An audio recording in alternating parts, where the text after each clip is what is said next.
하나님 감사합니다. 이 시간도 저희들에게 무엇보다 성령님이 임하여 주시기 원합니다. 하나님은 영이시고 그러기에 하나님의 말씀은 영의 말씀이므로 우리가 육을 가지고는 말씀을 들음에 제한적이라 성령의 도우심이 필요합니다.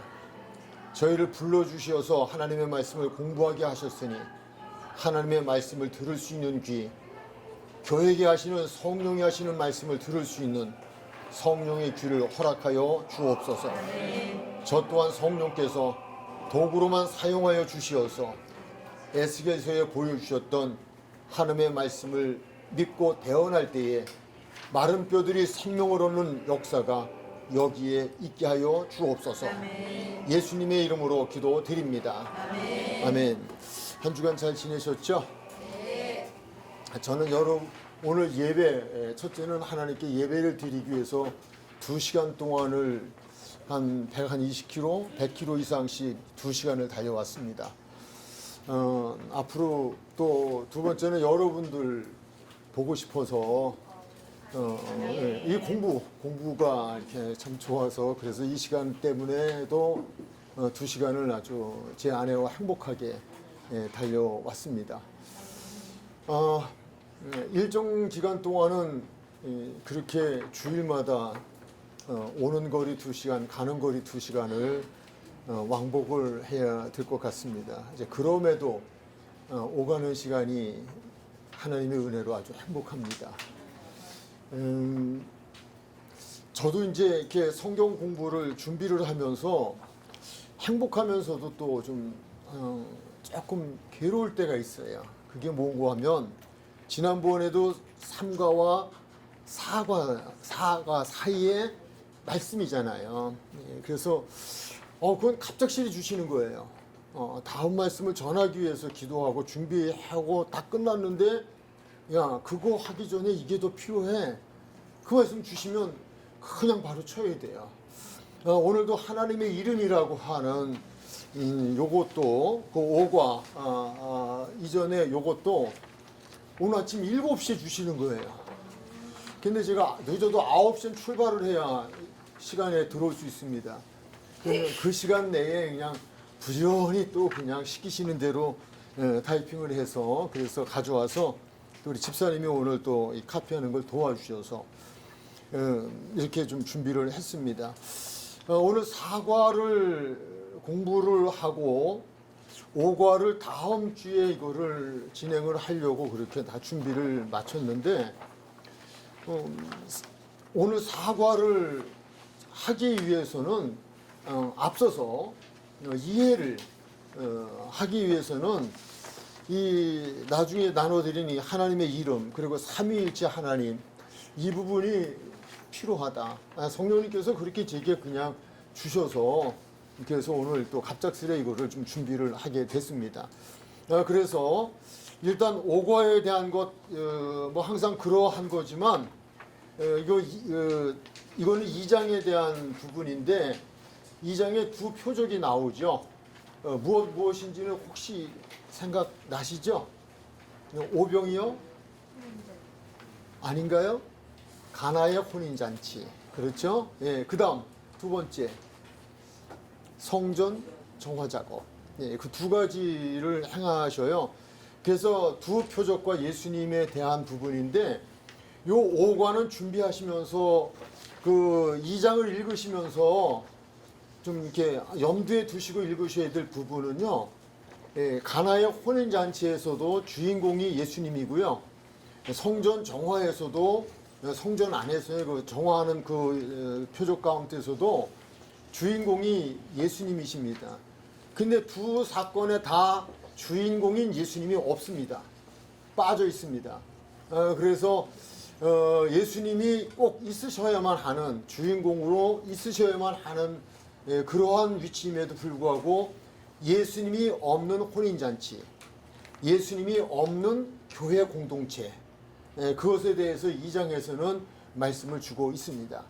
그것은 곧 예수님이 이 땅에 오셔서 보시니까 당신이 없으면 안 되는 거기에 당신이 빠진 사람들만이 모여 있는 그래서 이거는 내가 없으면 이루어질 수가 없다 하는 것을 가르쳐 주시기 위한 것이 2장의 말씀, 두 표적에 대한 말씀이다. 요거는 이제 좀 읽으실 때, 그래서 거기에 보면 혼인잔치는 천국잔치, 포도주는 예수님, 혼인잔치의 신랑이다. 근데 주인 없는 혼인잔치, 혼인잔치의 회복은 어떻게 해야 하나, 그런 식으로 좀 교재를 준비를 했으니까요. 그런 것을 좀 참고하시고 여러분들이 이렇게 준비를 좀 하시면 준비에 도움이 되어지실 겁니다. 요거는 아마 다음 주도 어렵겠죠. 오늘 하는 데까지 하겠습니다. 이것과 사과를 하는데 시간이 되면 하지만 그렇지 않으면 좀 미뤄질 수도 있겠다 하는 것 때문에 일단 말씀을 드리고요. 이건 그렇게 준비를 해 주시면 되겠습니다. 잘 필사하고 계시죠? 네. 예, 어렵지 않잖아요. 예, 근데 이제 어느 날 한 번은 제가 검사를 좀 할 겁니다. 필사를 하셨나 안 하셨나. 그래서 안 하신 분에겐 뭐 큰 벌은 없습니다. 특송을 시키겠습니다. 여기 나와서 특송을 하시든 간증을 하시든 그렇게 좀 전체 분위기 행복한 시간을 좀 만들어 드릴 수 있도록 그런 기회를 좀 드리겠습니다. 그래서 필사는 좀 가능하면 하시는 게 여러분들이 성경을 공부하는 데 도움이 되어집니다. 이제 오늘 그 사과에 예수님은 곧 하나님이시다라고 하는 부분에서 왜 예수님이 하나님이신가라고 하는 부분을 1장에서도 충분히 설명을 드릴 수 있지만 그러나 거기에서 우리가 먼저 알고 가야 할 부분이 삼위일체라는 거예요. 하나님과 예수님과 성령님에 대한 삼위일체가 이론에 대해서 정확하게 우리가 알고도 계시겠지만 더 정확함을 알고 있지 않으면 1장을 이해하기가 좀 어려워집니다. 그래서 1장의 바른 이해를 위해서 오늘은 하나님의 이름과 삼위일체 하나님에 대한 것부터 좀 우리가 공부를 하도록 그렇게 하겠습니다. 그 하나님의 이름이 15가지로 구약 성경에서 15가지로 이렇게 기록이 되어져 있어요.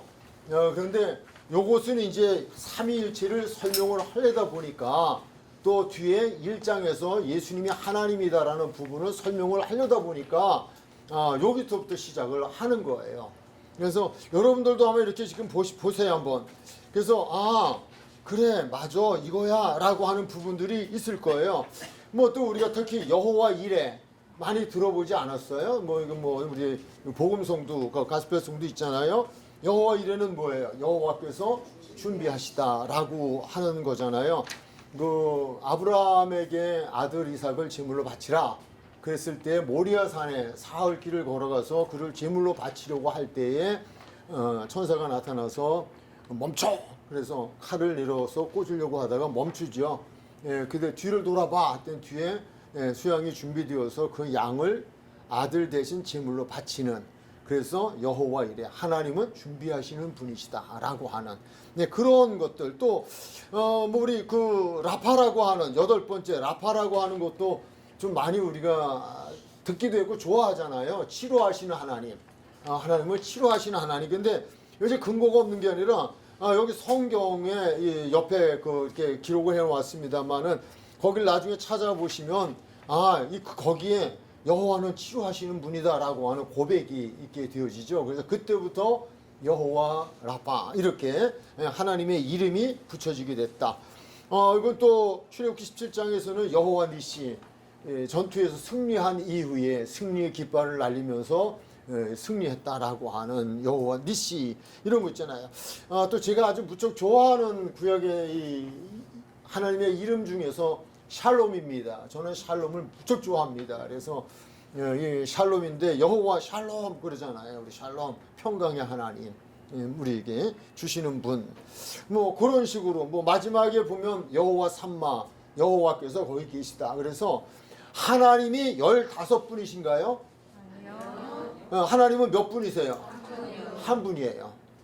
이게 이제 이해되어지면 삼위일체가 이해되어지고 요한복음 1장에 예수님이 하나님이심이 이해가 되어져요.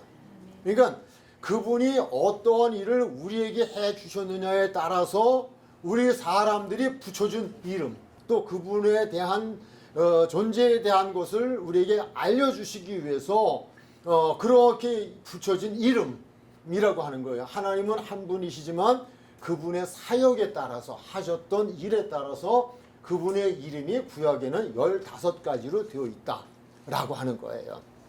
그렇다면 이제 삼위일체로 들어가도록 할 거예요. 이 삼위일체의 교리는 이 개신교에서는 굉장히 중요한 부분이에요. 이것이 믿어지지 않으면 우리의 믿음이 정말 잘못된 믿음일 수 있다. 이렇게까지 이야기할 수 있어요. 근데 바르게는 알아야 되죠. 혹시 나름대로 삼위일체를 나는 그래도 알고 있다. 그냥 이렇게 손으로 한번 들어서 나는 알고 있다. 손 안 들으시면 전 무시할 거예요.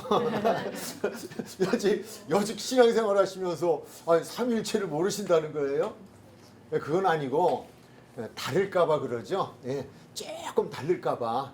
예, 그러면 좀 체면상에 좀 문제가 생길까 보아서 아마 얘기를 안 하시는구나. 전 그렇게 이해를 합니다. 네, 그러면 그냥 뭐 망가지는 사람 저 하나로 족하니까 그냥 제가 다 책임을 지고 제가 설명을 드리도록 그렇게 하겠습니다. 우리가 삼위일체라고 하면 하나님이 신약 속에서 하나님이 세 분으로 소개가 되어져요. 세 분으로 소개가 되어지지만 이 세 분은 다 누구이시다? 하나야 하나님이시다는 거예요. 한 분이에요. 한 분인데 그분이 구약에서 우리가 하나님의 이름 15가지에 대한 설명을 들으셨던 것처럼 그분이 사역에 따라서 붙여진 이름이 세 가지로 정해졌다. 이것이 삼위일체다. 위치는 셋으로 나눠져 있지만 한 몸이다. 일체, 한 몸이라는 거에서 한 분이신 하나님이시다라고 하는 거예요.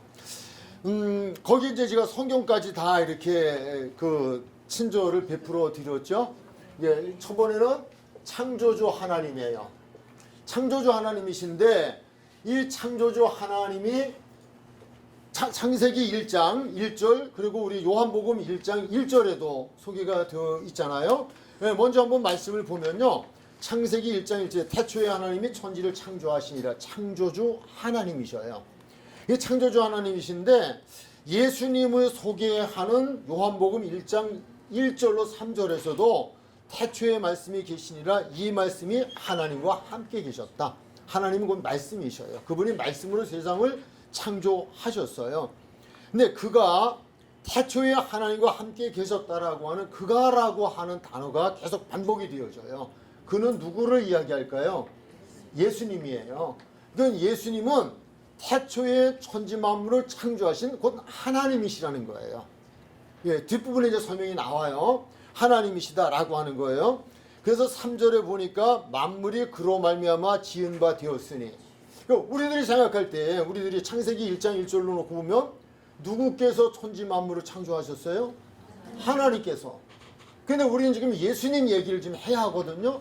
근데 예수님께서 요한복음 1장 1절로 3절, 4절까지 해서 3절까지 해서 무엇이라고 말씀해요? 내가 하나님이다라는 거예요. 내가 태초에 천지 만물을 창조했던 그 하나님이 곧 나라는 거예요. 그 이야기를 거기서 지금 해주고 있습니다. 그래서 만물이 그로 말미암아 지은 바 되었으니 지은 것이 하나도 그가 없이는 된 것이 없느니라. 여기서 그라고 하는 이야기는 사도 요한이 예수님에 대하여 기록을 하고 있기 때문에 예수님이 곧 하나님이시다라고 하는 것을 이야기하고 있다라고 하는 거예요. 자, 그렇다고 한다면 우리가 이 예수님에 대해서 우리가 얘기를 하기 위해서 창조주 하나님, 그 하나님은 창세기 1장 26절로 27절까지 해서 우리 하나님의 형상대로 하나님의 모양대로 사람들을 만드셨죠. 예, 그거 만드셨습니다. 다음 여기서 그렇다면 누구 닮았을까? 하나님은 하나님의 형상, 하나님의 모양대로 만드셨다 그랬는데 누구 닮았을까? 저처럼 만드셨을까요? 제 요 모양대로? 이메고 데이라고 그래요. 즉 이미지라고 우리가 일반적으로 말을 하죠. 그 사람의 이미지. 예, 그거 참 뭐 좋아. 그 사람 이미지. 성품을 이야기하는 거예요. 하나님의 성품이에요. 우리와 같은 이런 겉모양, 육체를 우리는 항상 떡을 생각하면 안 됩니다. 말씀을 생각해야 되고 육체를 생각하면 안 됩니다. 영혼을 생각해야 합니다. 하나님은 저처럼 눈, 코, 입, 귀를 가지고 계신 그런 분이 아니셔요. 우리 안에 그분의 성품이 있다는 거예요. 하나님의 성품, 그 성품을 이야기하는 겁니다. 어쨌든 지금 거기서 보면 그거 하나 그렇게 지금 말씀하고 있습니다. 그래서 우리의 형상을 따라 우리의 모양대로 우리가 사람을 만들고 이렇게 되어 있고 27절에 가면 하나님이 자기 형상 곧 하나님의 형상대로 사람을 창조해서 남자와 여자를 창조하셨다라고 되어 있어요. 그리고 이제 제가 그 중간에 성경들을 지금 생략을 할 수밖에 없잖아요. 지면도 그렇고 시간도 그렇고 만드셨어요. 그런데 타락하죠. 타락은 죄가 뭘까요? 여기서 우리 하나 또 하고 가죠. 아담과 하와가 하나님 앞에 처음으로 죄를 짓게 되어져요. 그 죄가 어떤 것일까요? 지금 선악과 얘기가 좀 들린 것 같아요. 선악과 어떻게 했다고요? 선악과를 따먹은 것 답이 될 수 있어요. 근데 더 정확한 답은 아니에요. 말씀이에요. 그러니까 죄가 뭐냐? 하나님 앞에서 죄가 뭐냐라고 하면 답은 딱 정해져 있어요. 그분의 말씀대로 살지 않는 게 죄예요. 그분이 하라 하는 것 안 하면 죄, 하지 말라는 것 하면 죄예요. 그래서 그렇게 보면 돼요. 근데 그건 이제 조금 더 뒤편에 이제 나와요. 8장 가면은 간음의 현장에서 붙들린 여인에 대한 이야기도 나오고 여러 번 이제 반복이 되어질 거예요. 죄에 대한 부분이. 근데 가장 큰 죄는요, 우리가 도덕적, 윤리적인 그런 죄, 그것보다 더 큰 죄가 있어요. 안 믿는 게 죄예요. 하나님 말씀을 안 믿는 게 죄예요. 안 믿으니까 그렇게 하는 거예요. 그렇게 하니까가 아니라 안 믿으니까 그렇게 하는 거예요. 하나님이 정말 그 일반적인 우리 얘기로 눈이 시퍼렇게 살아계시다라고 한다면 우리는 그렇게 할 수가 없어요. 안 믿기 때문에 그래요. 정말 하나님이 살아계신 그분이다. 그리고 그분이 지금도 살아계셔서 우리를 불꽃 같은 눈동자로 지켜보고 계신다라고 한다면 그 요셉이 그랬잖아요. 요셉이 아무도 본 사람 없다고 여인이 이야기할 때도 아니다. 내가 하나님을 보고 계신다는 거예요. 하나님이 보고 계신데 내가 어찌 그럴 수 있겠냐는 거예요. 그러니까 그 믿음이 이제 그런 거다. 그래서 이제 타락을 하잖아요. 타락을 해서 그래서 타락의 결과는 어떻게 되어졌어요? 아담과 하와가. 거기 기록이 되어 있죠? 3장 22절로 24절. 그 앞부분에 이렇게 우리 나오는 글 뭐라고 되어 있어요? 아담과 하와를 쫓아내시다. 예, 뭐 그것도 족하지만 뒷부분의 설명을 제가 조금 이렇게 성경을 기록을 해 놓았어요. 쫓겨났어요. 에덴에서. 그리고 에덴을 다시는 들어갈 수가 없어요. 왜? 화형검을 들고 보초서는 군사들이 있어서. 예, 이제 말론 그렇죠. 그래서 못 들어가요. 쫓겨난 거예요. 그것은 곧 천국에서의 분리된 생활이에요. 이 땅에서의 생활, 그 땀을 흘리고 고통 중에 죽어가야 하는 삶들이에요. 하나님과 분리되어진, 마음에 들림, 사이를 내버린, 떨어져 버린, 하나님과 격리되어진 삶, 이거를 이야기해요. 이제 그 이야기가 돼줘야 다음에 구원자 하나님이 설명이 되어지는 거예요. 구원자 하나님. 근데 구원자 하나님인데 그렇게 창세기에서 하나님의 모양대로 하나님의 형상대로 사람을 지어 만들어 놓으셨는데 그리고 에덴 동산에 모든 거 다 주고 그 사람이 어떤 것이 하나가 에덴 동산에 선악을 알게 하는 나무 하나가 딱 동산 중앙에 있지 않으면요 하나님을 잊어버리고 살아요. 다 잊어버리고 살아요. 그냥 우린 그렇게 돼 있어요. 사람 구조가. 그냥 하나님은 하나님을 기억하고 살기를 원하셔요. 그래서 그 동산 중앙에 있는 선악을 알게 하는 과일이 동서남북 어디에서도 볼 수 있어요. 볼 수 있는데 그것을 바라볼 때마다 누구를 생각해요? 하나님을. 하나님이 무엇을 생각할까요? 저것 빼놓고 다 주셨어요. 저것 빼놓고 다 주셨어요. 얼마나 감사해요. 그런데 죄가 뭐예요? 그것까지도예요. 하나님의 것까지도 가지려고 하는 거예요. 그것이 하나님의 말씀의 거역이에요. 그러니까 우리가 욕심이 잉태한 즉 죄를 낳고 죄가 장성한 즉 사망을 낳는 거예요. 죄예요. 근본은 죄예요. 죄성이에요. 죄성은 다른 게 아니라 욕심이에요. 욕심이 잉태한 즉 죄를 낳아요. 죄가 장성하면 사망이에요. 그러니까 마귀가 가룟 유다의 마음에 예수를 팔려는 생각을 줬어요. 팔려는 생각이라는 건 뭐예요? 무엇과 관계가 있어요? 욕심이죠. 무엇에 대한 욕심이에요? 돈에 대한 욕심이에요. 물질에 대한 욕심이에요. 그 욕심 때문에 예수님을 팔아버렸어요. 그거 아니어도 그가 누리고 사는 게 너무 많았어요. 너무 행복했어요. 그것 때문에, 그것까지도 라고 하는 것 때문에. 그래서 그냥 죄를 짓게 되죠. 그래서 인간들이 죄에서, 그래서 에덴 동산에서 이 땅으로 쫓겨나게 된 거예요. 여긴 사이가 나버렸어요. 올라갈 수가 없어요. 그 여기서 사는 그 모습을 보니까 하나님께서 자기 백성이에요. 자기 백성들이 죄악 가운데서 살아가는 그 모습을 보면서 너무 마음이 괴로우셨어요. 저 인생들을 어떻게 구원할 수 있을까? 어떻게 구원해서 내 백성으로 다시 환원시킬 수 있을까? 어떻게 다시 에덴으로 데려올 수 있을까? 라고 하는 사랑의 마음을 가지시고 관심을 갖기 시작을 하신 거예요. 다른 방법을 다 줘봤어요. 짐승의 제사도 주고 뭐 여러 가지 그 길을 열어주셨는데 사람의 죄를 짐승이 대신한다는 건 그거는 모순이에요. 그래서 하나님께서 그때에 내가 가서 이 사람들을 구원해줘야 되겠다. 그래서 사람의 몸을 입고 이 땅에 오신 분이 바로 예수예요. 마태복음 1장 21절 시작. 거기 다 해줬어요?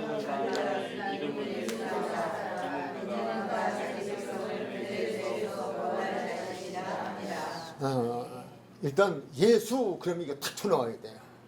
그냥 바로 반응해 주셔야 돼요. 이건 완전히 암기하셔야 돼요.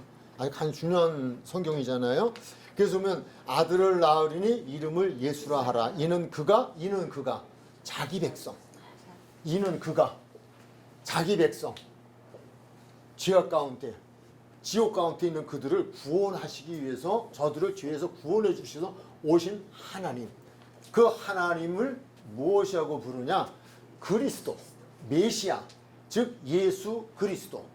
그래서 예수라고 하는 것은 예수 그리스도는 곧 하나님이 사람의 몸을 입고 사람의 죄값을 대신하기 위해서 오신 분. 그 하나님이에요. 구원자 하나님. 그것이 예수님으로 우리는 불려진다라고 하는 거예요.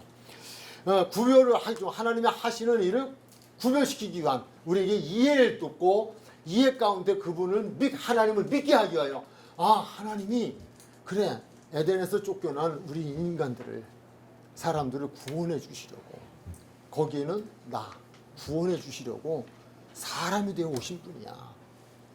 이게 정말 믿어지면은요. 이게 믿어지면 정말 얼마나 행복해지는지 몰라요. 여기서 또 하나 단 이건 있어요. 예수 그리스도가 필요한 사람들은 누구일까요? 라고 하는 거예요. 누구라고 생각하세요? 예? 제가 보청기를 써서 잘못 듣거든요.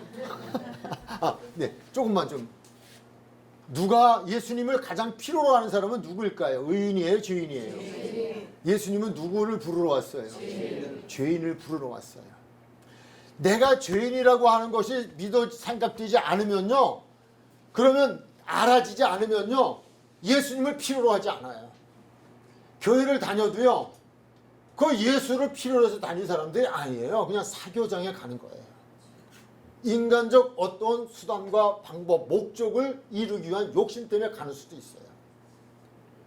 정말 사도 바울이요. 하나님의 은혜를 입고 나니까 오호라 나는 곤고한 자로다. 그렇게 얘기해. 나는 죄인 중에 괴수다. 저는 그 성경을 목회를 하면서도 이렇게 많이 접하잖아요. 한때는 이런 생각이 들더라고요. 사도 바울은 무슨 죄를 그렇게 많이 졌을까? 죄인 중에 괴수라고 그러니까 무슨 죄를 그렇게 많이 졌을까? 간음의 죄를 많이 졌을까? 도적의 죄를 많이 졌을까? 강도의 죄를 많이 졌을까? 도대체 무슨 죄를 졌을까? 근데 그분은 신앙에 열정이 있었어요. 예수님은 안 믿어도 나름 하나님을 믿고 율법주의자였어요. 나름대로 말씀대로 산다고 하는 거였어요. 그런데 그가 예수님을 만나고 나서 성령이 임하고 나니까 나는 죄인이네. 난 죄인이네. 그 죄인이라고 하는 것이 깨달아지니까 나는 곤고한 자야. 난 정말 죽을 것 같아. 근데 나는 여기에서 살아나려면 예수가 필요해. 오직 그 예수. 그러다 보니까 지금까지 내가 가지고 있던 모든 것들이 배설물마도 못하게 여겨지고 오직 예수 한 번만으로 만족하게 되어지는 거예요. 공부하는 여러분들에게도 한번 좀 생각을 해봤으면 좋겠다 하는 제안을 하고 싶어요. 정말 여러분들 예수님이 정말 나는 필요해. 왜? 난 죄인이니까. 그분이 자기 백성을, 하나님이 자기 백성을 저희 죄에서 구원하기 위해서 오신 분이 예수님인데, 나의 죄를 대신하시기 위해, 나의 죄를 해결해 주시기 위해서 하나님이 사람이 되어 이 땅에 오셨다고 하는 걸 생각하면 이건 정말 말이 안 돼요. 이건 이해도 안 될 뿐더러요, 이건 정말 감사감, 이것만 가지고도 이 세상을 살아가는 게 행복히 만족이에요. 와, 내가 정말 나의 죄를, 근데 내가 뭔 죄를 졌는데, 내가 왜 이러면 예수가 필요 없죠. 왜요? 예수님이 오신 목적은 자기 백성을 저희 죄에서 구원하기 오셨잖아요. 우리가 하나님 앞에서요 다 죄인이에요. 하나님 앞에서 죄인인데, 우리가 죄에 그러면 도덕적 윤리적인 것을 생각하기가 쉬워요. 먼저 그것부터 생각한다고요. 그래서 나는 죄 안 졌어. 난 죄 안 졌어. 제가 아주 이 세상에 제일 친하고 잘하는 분이, 제가 처음 교제할 때 그러더라고요. 당신만 교회 가래요. 난 교회 안 가도 된대요. 당신 같은 죄인만 가고 난 죄가 없다는 거예요. 그러니까 제가 죄를 졌다는 얘기가 아니라, 그러니까 죄인이 교회 가는 거니까. 근데 난 죄 진 게 없는데 왜 교회 가야 되느냐 이거예요.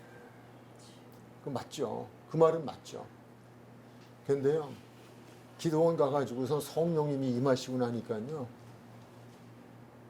속옷이 나보이도록 가슴을 쥐뜯고 치고, 일주일을 하나님께서 음식을 못 먹게 해서 그냥 단식을 하게 해가지고 그냥 부모님들이 다 그러니까 죽는 줄 알고 그냥 막 난리를 칠 정도로. 그러고 나니까 내가 죄인. 예수님 믿지 않았던 게 죄인이고요, 하나님을 믿지 않았던 게 죄인이고요. 그러니까 죄인만이, 죄를 진 사람이, 아니 내가 죄인이라고 하는 것이 깨달아지는 순간 예수님이 필요한 거예요. 아멘. 정말 그분만이 나를 죄에서 구원해 주실 분, 나의 모든 죄를 사해 주실 분, 우리는 이 은혜가 있어야 돼요. 저도 교회를 다니면서 이런 우리는 하나님의 은혜를 입어야 돼요. 내가 죄인이라는 거. 평생을 살아가면서 나 같은 죄인 살리신 주님, 나 같은 죄인 살리신 주님. 한편 생각은 그렇잖아요. 우리 난 벌레만도 못하다 그런 고백을, 찬양을 그냥 어쨌든 입술로 하잖아요. 그렇죠. 하나님이 어떤 분이신데요. 내가 어떤 때는 하나님 그럼 재미없어요. 하나님 쳐다보고. 예? 나 그러면 하나님 그만둘 거예요. 정말 웃기는 거예요. 하나님이 우리 그 티끌이라는 게 티끌이요. 세계 인구, 그 지금까지 살아온 모든 인구 중에 한 사람이라고 내가요. 그냥 쓸어버려도 고만이에요. 훅 불어버리면 날아갈 존재예요. 그러한 존재를 위해서 하나님이신 그분이, 이 사람이 구원받든 안 받든 관계없을 그분이 사람이 돼서 땅에까지 오셨다. 사람이 돼 땅에 오셔서 그 죄를 용서하시기 위해서 그리스도 십자가에서 죽으시고 장사를 지내시고 인간들에게 그 수모를 겪으시고, 그게 하나님이시라고요. 그래서 우리가 이 삼위일체 이론에서 바로 우리가 요한복음을 공부하면서 이 하나님이 자기 백성을 죄에서 구원하기 위해서 오셨다고 하는, 자기 백성이 누구예요? 나 있으잖아요. 나를 구원하기 위해서 그분이 오셨다. 이거가 믿어지면요, 정말 이 세상 아무것도 안 주셔도요, 오직 예수님 한 분만으로, 그분 한 분만으로도 만족하고요, 그분 한 분만으로도 행복하고요. 그리고 그분이 내 생명을 내놔 해도요, 아멘 할렐루야 받아가세요. 아멘 주 예수 어서 오시옵소서. 그러니까 아브라함이 아들 이삭을 주저함 없이 모리아 산으로 3일 길을 걸어가면서 갔다가 받쳐놓고 칼로다가 그를 죽이려고 했던 거예요.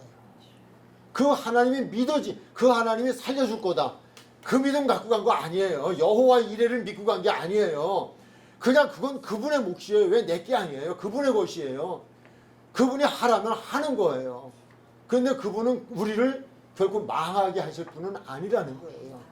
영혼도 구원하지만 구원받은 영혼이 이 땅에서 빛으로 나타내는 삶을 흠없고 점없이 순전하게 살아가기를 그분은 원하시어서 그런 것을 우리에게 요구하실 뿐이라는 거예요.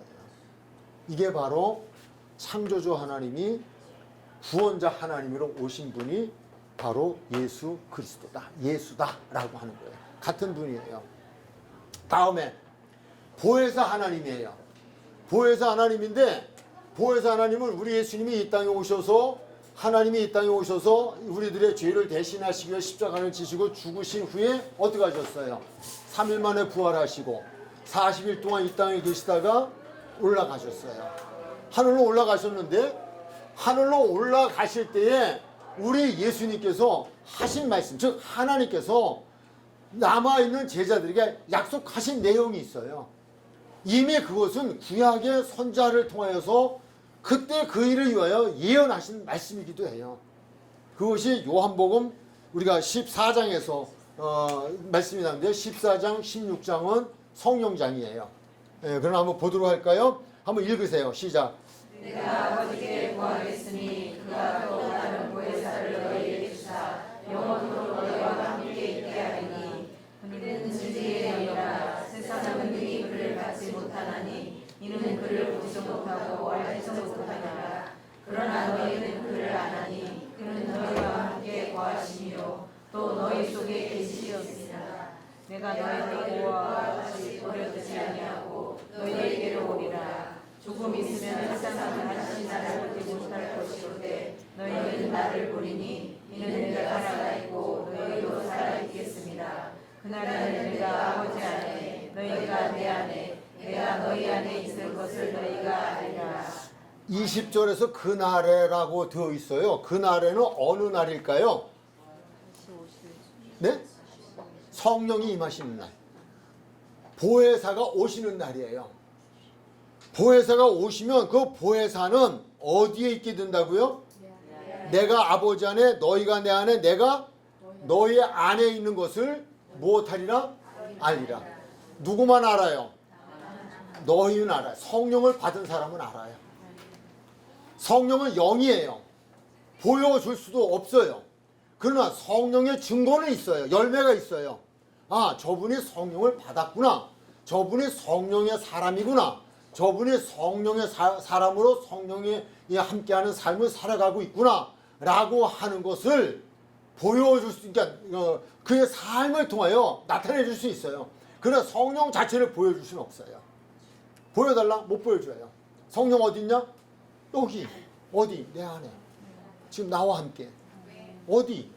너도 성령 받아봐. 그럼 보여. 하나님 보여줘. 못 보여줘. 왜? 하나님이 육이 아니야. 영이셔. 영은 영으로만이 볼 수 있어. 너도 성령 받아봐. 그것이 우리 육안으로 보는 것이 아니라 영적인 눈으로, 믿음의 눈으로 보아져요. 믿어진다라고 하는 거예요. 그걸 지금 이야기하는데, 지금 다시 16절로 가면 내가 아버지께 구하겠으니, 이 말은 14장에서 예수님께서 나는 간다. 그 말씀 하시잖아요. 나는 간다. 너는 하나님을 믿으니 또 나를 믿으라. 마음에 근심하지 마. 내가 간다고 해서 걱정하지 마. 라고 하는 말씀이잖아요. 그러시면서 하시는 말씀이 내가 가는 게 너에게 유익이라는 거예요. 근데 내가 감으로 너에게 또 다른 보혜사예요. 예수님이 보혜사였어요. 우리가 이제 여기서 지금 이제 보아지는 거는요, 우리가 이제 보혜사라고 하는 이 단어가 가지고 있는 의미예요.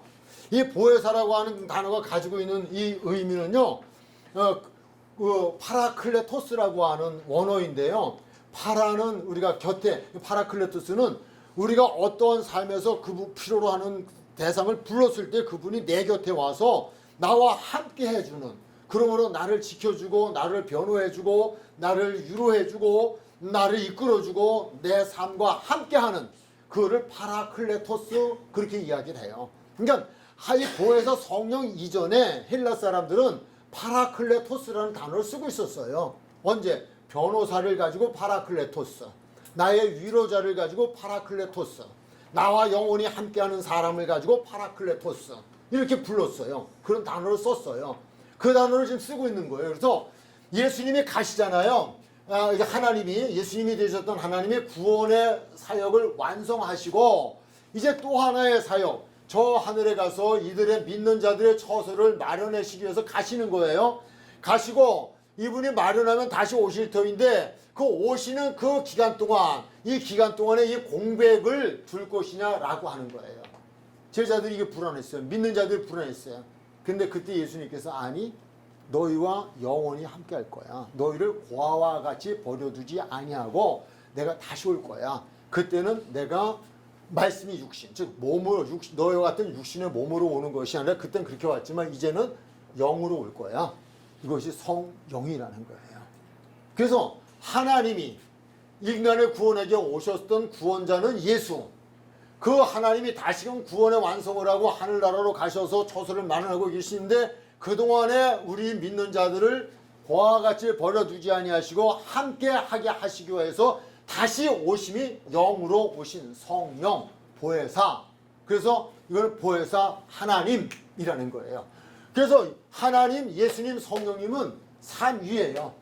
다 같은 하나님이에요. 한 분의 하나님이셔요. 이 하나님, 전지전능하신 하나님이 한 분이 이렇게 우리를 사랑하셔서 우리에게 구원의 완성을 갖기 위하여서 이와 같이 사람의 몸을 입고 오신 예수, 그리고 성령, 영으로 오신 성령, 보혜사라고 하는 것을 우리에게 알려주고 계신 거예요. 자, 조금만 더 성경을 들어가서 보도록 할게요. 제가 이제 사도행전 1장 4절로 8절과 사도행전 2장 1절로 4절을 기록을 하다 보니까요, 페이퍼가 넘어가더라고요. 이 넘어가면 또 이게 복잡해요. 한 장이 더 들어가요. 예, 그래서 그냥 그건 좀 생략을 했어요. 설명하면 이런 거죠. 예수님께서 부활하시고 40일 동안 이 땅에 계시다가 40일 되는 하늘나라로 올라가시기 전에 감난산에서 많은 제자들과 500여 선교들을 모아놓고 이야기를 하셔요. 내가 하나님 나라로 간다. 내가 가는데 가기 전에 내가 너에게 부탁할 곳이 있다. 당부할 곳이 있다. 그건 다른 것이 아니고 내가 약속한 보혜사 성령, 내가 다시 성령으로 올 텐데, 보혜사로 올 텐데 그 약속한 보혜사 성령을 받기 전에는 예루살렘을 떠나지 마. 모여서 기도해. 그 말씀을 주시는 거예요. 그래서 그들이 그 약속을 믿고 기다리게 되죠. 특히 8절에는 오직 성령이 임하시면 너희가 권능을 받고 예루살렘과 온 유대와 사마리아 땅끝까지 이르러서 내 증인이 되어질 거야. 증인이라는 단어도 굉장히 중요하죠. 왜 중요해요? 본 것을 말하는 거예요. 증인은. 내가 직접 들은 것을 말하는 게 증인이에요. 남이 그러더라는 증인이 될 수 없어요. 내가 직접 들은 것, 내가 직접 본 것, 내가 직접 확인한 것, 이게 증인이에요. 그 증인이 된다고 하는 거는 예수님에 대해, 이 하나님 예수님에 대해서 이것이 증인이 되는 거예요. 아, 예수님이 하나님이셨어. 그분이 우리를 구원하러 이 땅에 오신 분이야. 자기 백성을 저들의 죄에서 구원하기 오신 분이야. 그분이 하나님이셔. 근데 그 하나님이 우리를 구원하시기 위해서 그렇게 이 땅에 오셔서 구원의 사역을 이루시고 올라가셨어. 근데 그분이 그냥 끝난 게 아니야. 지금 우리의 처소를 마련하고 계셔. 저 봐. 안 보여? 이렇게 말이에요. 근데 그분이 나를 고아와 같이 버려두지 아니하시고 이 땅에서 그분의 능력을 덧입고 그분과 같은 일을 증인의 삶을 살아가게 하기 위해서 그분이 내게 다시 오셔서 지금 내 안에 계셔. 그게 성령이야 라고 하는 이 확신이 생겨진다는 거예요. 증인은 정말 이거는 확신이잖아요. 누가 뭐래도 이거는 뺏어갈 수도 없고 부정할 수도 없는 거잖아요. 아무리 누가 뭐래도 내가 봤는데요. 봤다니까요. 근데 방과 가지고 우기는 사람도 있어요. 못 본 사람들이 우겨요. 모르는 사람도 우겨요. 그냥 내비를 두세요. 그건 팔자예요. 그 방법 그거 갖고 싸우지 마세요. 왜? 우리 오늘 말씀 보잖아요. 성령은요 몰라요. 받은 사람 외에는 알 수가 없어요. 믿음은 마찬가지예요. 그래서 그분이 우리에게 오셔서 우리를 도우시는 그분, 증인이 되게 하시는 그분이라고 하는 거예요. 이제 2장 1절로 4절은 오순절날이 이미 오순절날이 이름에 모였던 그곳에 성령이 임함에 대한 말씀이죠. 성령이 임하심이에요. 그 약속하신 말씀대로. 그래서 성령이 임하시고 나니까 그들이 그때에 확신하는 삶을 살아가요. 증인의 삶을 살아요. 베드로가 예수님을 3번씩이나 부인하죠. 그러나 성령을 받은 이후에는 달라져요. 어떻게 달라졌을까요? 부인하지 않아요. 그리고 이렇게 말해요. 내가 육체만 죽이는 너희를 내가 무서워하랴? 육체와 함께 영혼을 죽이는 하나님을 무서워하랴? 내가 누굴 더 무서워하냐? 이렇게 얘기를 해요. 우리 계시록에 보면은요, 우리는 이제 순교의 길을 가야 하는 이들이 되어져요. 순교의 길을 가야 되는데 순교를 못하는 이들이 있어요. 그건 믿어지지 않는 이들이에요. 무엇이? 성경 계시록에 보면요, 3일간이란 단어를 기록해 놓고 있어요. 며칠간이에요. 그리고 계시록에서는 죽는다는 단어를 쓰지 않아요. 잠잔다라고 하고 있어요. 그러니까 이게 환란이 오고 핍박이 와요. 우리가 이제 육육에 대한 표를 안 받으면 매매를 못하고, 예, 그리고 우상에게 가서 절하지 않으면, 뭐 거기까지 가는 게 아니라 다 TV 앞에서 하면 다 우리가 다 추적이 되거든요. 지금도 여러분들이 지금 이 휴대폰 지금 틀어놓고 계시잖아요. 위치 추적. 이거 지금 여러분 지금 어디 앉아 계신지요? 지금 이 시간에 어디 있었는지 여러분 전화 여러분이나 조사하라 들면요, 그냥 기지국에 대한 바로 다 나와요. 일구서 일투족이 이제는 뭐 꼼짝하지 못해요. 그러니까 우상에게 숭배하는 절하는 그날이 오는데, 그러면 전 세계인이 어떻게 시간을 정해놓고 대한민국은 그 시간에 어느 나라나 그 시간 정해놓고 앞에서 절하게 한다는 거예요.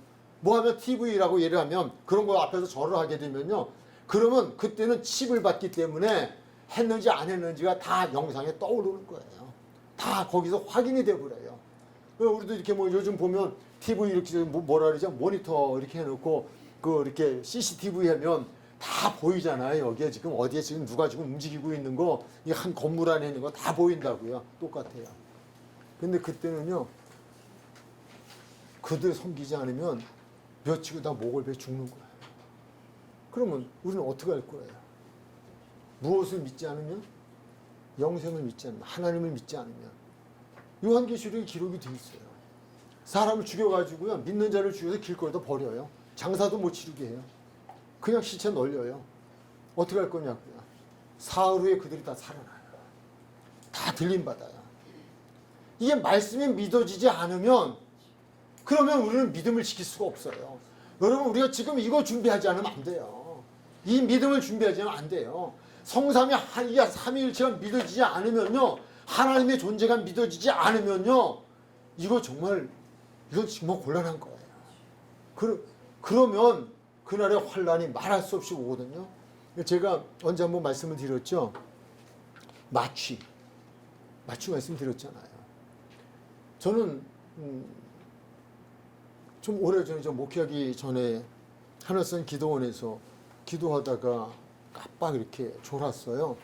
졸았는데 환상인지 꿈인지는 정확하진 않지만 비몽사몽간에 졸았으니까요. 비몽사몽간인데요, 순교하는 환상을 보여주시더라고요. 그것도 단도대에서 칼이 목을 베는 순교예요. 근데 망나니가 칼을 들고 제 뒤에서 목을 치는데 칼이 요 목에 달라는 순간에 깡 하면서 깨는 거예요. 근데 그때 교회 종소리가 들리더라고요. 제가 교회 종소리 때문에 살아난 사람이에요. 그렇잖아요. 죽었을 거예요. 근데 저는 지금도 기억하고 있어요. 아, 나는 순교할 거다. 근데 언젠가는 순교를 못하겠다는 생각이 드는 거예요. 왜냐하면 지금도 가서 조금만 부딪히면 엄청 아파요. 너무너무 아파요.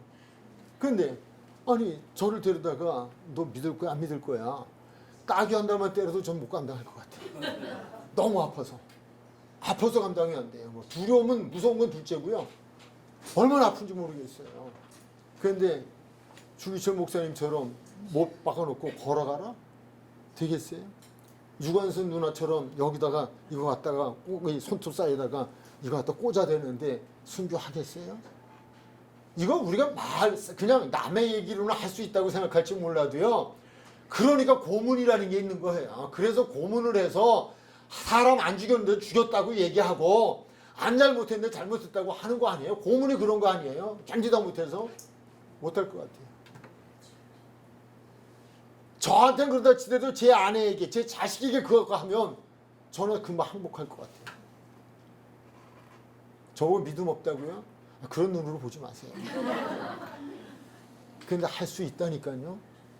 어떻게 하면요, 마취가 되면 꽂아도 안 아프고요, 못 자고 해도 안 아프고요, 칼을 갖다 거대도 안 아프고요. 기름가마 속에다 갖다 집어넣어도 안 뜨겁고요. 무엇으로 맞추가 돼요? 성령 맞추. 스데반이 그랬잖아요. 돌에 맞고 피를 흘리고 그리고 죽으면서도 저들 용서해 주세요. 얼굴이 해같이 빛나고 하늘의 문이 열리고 그 자기에게 돌을 던지는 그 사람들을 향하여 외치잖아요. 봐라 그러잖아요. 난 그것도 답답해요. 그거 뭘 봐요? 다른 사람이 뭘 보겠어요? 근데 나는 보고 있다는 말이죠. 보라 그러면서 그랬더니 하늘 보좌가 쫙 문이 열리면서 보좌에 하나님 보좌가 보이고 우편에 서신 주님이 보이고 그러면서 그 고백하잖아요. 아멘 주 예수요. 내 영혼을 받아주십시오. 저들을 용서해 주십시오. 그리고 그 가잖아요. 돌에 맞아 죽으면서도 고통스러워하지 않고 얼굴이 해같이 빛나잖아요. 그게 마취라고 저는 보는 거예요. 성령의 마취예요. 성령은 하나님이셔요. 하나님의 영이 임하시면 나는 할 수 없지만 하나님은 하셔요. 하나님이 하게 하셔요. 그래서 순교하는 거예요. 우리가 이 지금 세대는 우리가 지마르 세대라고 말하고 있고요. 이제는 태평성대는 지금 사라져가고 있다고 봐줘야 돼요. 이제 믿는 자들에게 핍박의 시대가 와주고 있다고 봐줘야 돼요. 전 코로나 이거보다 더한 거 올 수 있어요. 이건 계시록의 예언 중이에요. 지금 교회가 교회 출석을 안 해도 나는 예수 믿는다. 근데 그게 75%래잖아요. 엊그제 기사가 나왔어요. 꼭 교회 가야 되냐? 그냥 집에서 예배 드리면 돼. 근데 교회에서 교회 출석을 강요하면 나 교회 안 갈게 18%래요. 왜? 예배 집에서 드리면 되니까. 근데 그래도 여러분보다 알 건 없지만 저 목사잖아요. 집에서 예배 드려봤거든요. 안 돼요. 해다가 뭐 끓으면 쫓아가야 되고요. 해다 뭐 생각나면 나가야 되고요. 예배 드리다 누가 부르면 예 그러고 나가야 되고요. 제가 새벽 기도를 교회 와서 드리잖아요. 집에서 하면 안 돼요? 아 이거 목회할 때 실컷 내는데 내 새벽 예배만 하니 목회할 만하다고 하는 목사님도 많은데 근데 집에서 해보니까요 기도도 안 돼요. 잘 안 돼요. 안 되는 건 아닌데 안 돼요. 하다 보면 딴 생각하면 그 가까이 해야 돼요. 장소가 달라요. 예배당에 오면 그래도 기도가 달라요. 근데 저 지금 혹시 저 새벽에 보다가 저 아까 어떤 목사님 그러시더라고요. 새벽에 왜 새벽 기도 안 오셔요? 그러시더라고요. 예, 저 강원도 홍천으로 이사 갔어요. 예, 그래서 지금 여기 교회 출석을 못 해요. 예, 그러나 거기서도 시골은요 4시 반에 새벽 예배를 드려요. 정말 못 하겠어요. 그러면 집에서 3시 반에 나가야 돼요. 그래서 그냥 제 일어나는 시간 5시에 일어나서 예, 그래서 걸어가요. 걸어가서 한 15분 걸어가면 시골 감리교회가 있어요. 그래서 그래도 거기 가서 기도해 와요. 제가 이 말씀을 드리는 건요. 여러분 우리가 코로나가 지나가는 것 때문에 기도하는 것보다 어떠한 상황이 와도 내가 예배의 자리에 있어야 하고 내가 예배를 드릴 수 있고 내가 믿음을 지킬 수 있고 내가 이 얘기 나와서 그런데 그냥 아부 아니에요. 지금 코로나가 걸렸었거든요. 예, 담임 목사님한테 전화했어요. 목사님 나 코로나 걸렸는데 어떻게 해요? 예배를 가야 돼요. 뭐 집에서 그냥 격리 수용해야 돼요. 담임 목사님 뭐라 그러셨을까요? 나오지 말라 그랬으면 제가 얘기 안 했죠. 목사님 나오세요. 나오세요. 다 문제될 거 없어요. 다 괜찮아요. 그 대신 마스크만 꼭 쓰고 오세요. 저 코로나 걸리고도 예배 왔어요. 난 이런 목사님도 있더라고요. 오지 말라고 그럴 줄 알았어요. 예배는 와야 된다는 거예요. 생명 걸고 오라는 거예요. 예배. 제가 이제 뭐 이 말씀을 이제 드린 건 우리가 이제 순교에 대한 성령에 대한 부분에 대한 말씀을 좀 드렸어요. 성령님은 우리를 고아와 같이 버려두지 아니하고 우리와 함께 하면서 우리에게 믿음을 지킬 수 있게. 이제 16장에서 14장에서도 이제 나오죠. 성령이 임하시면 가장 저는 유익한 것이 하나님의 말씀을 가르쳐 주셔요. 아멘. 하나님은 영이시고 하나님의 말씀은 영의 말씀이거든요. 영의 말씀이기 때문에 내가 성령을 받지 않고는 하나님의 말씀에 가르침을 받을 수가 없어요. 하나님이 가르쳐 주시는 거예요. 성령님이 가르쳐 주셔요. 그리고 기억나게 해 주셔요. 아멘. 저도 이제 말씀을 준비할 때 기도 많이 하죠. 아까 말씀드렸잖아요. 오늘 사과해야 되는데 사과 잘못했다고 용서를 비는 사과 말고요. 제 사과를 공부해야 되는데 근데 기도하잖아요. 하나님 오늘 이 말씀 이렇게 준비하고 이렇게 하게 할 수 이거 오늘 전해야 돼요. 근데 하나님 오늘 예수님이 하나님이시고 하나님이 사람이 되어 오셨고 구원자로 오셨고 이거 어떻게 더 설명을 해야 될까 했더니 그냥 삼위일체부터 설명해요. 그래서 지금 이거 할거예요.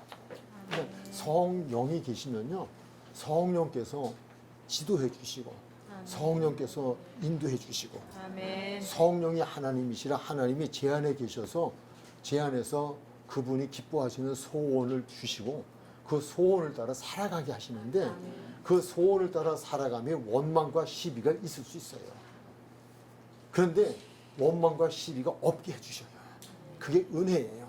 아멘. 세상적으로 망하는 것 같아도 그래도 하나님은 하나님의 기쁘신 뜻을 이루어가는 사람들에게 흠도 없고 순전하게 하고 어그러지고 거스러지는 세대 속에서 빛의 삶을 살아가게 하시고 아멘. 그날에 자랑거리 많게 하시려는 그것이 믿어지는 거예요.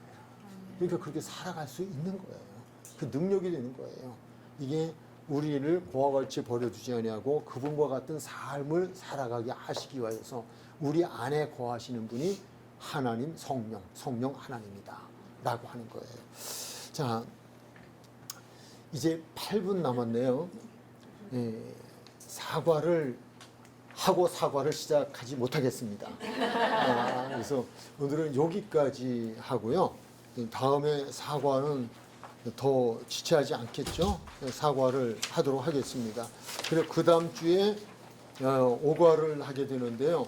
다음 주에는 유인물을 나눠드리지 않겠습니다. 이건 왜냐면 그 다음 주에 해야 할 거니까 그렇게 하시고 그 대신 이것도 준비는 반드시 해주셔야 합니다. 미루시면 어렵습니다. 하시고 그때 또 과가 공부될 때 또 한번 보시는 것으로 그렇게 합니다. 혹시 질문 있으시면 질문을 받겠습니다.